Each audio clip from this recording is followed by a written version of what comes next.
உனக்கு என்னடா பிரச்சனை? லாரிக்காரன்லாம் எங்கடா போறாங்க இவங்கலாம்? டேய் எங்கடா போறாங்க? எங்கடா போறீங்க எல்லாரும்? என்ன அவசரம்?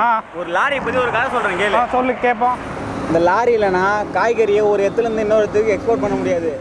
ரெண்டாவது பக்கத்துல லாரி ஸ்ட்ரைக்னு அனௌன்ஸ் பண்ணியிருந்தா, ஆறாவது பக்கத்துல வெங்காய விலை ஏறுதுன்னு போட்டிருக்கு. லாரி பின்னாடியே சவுண்ட் ஆர்லாம் இருக்கு தெரியுமா? லாரிக்கு முன்னால ஒரு தாமரை படம் இருக்கும், பார்த்துருக்கியா? ஆமா.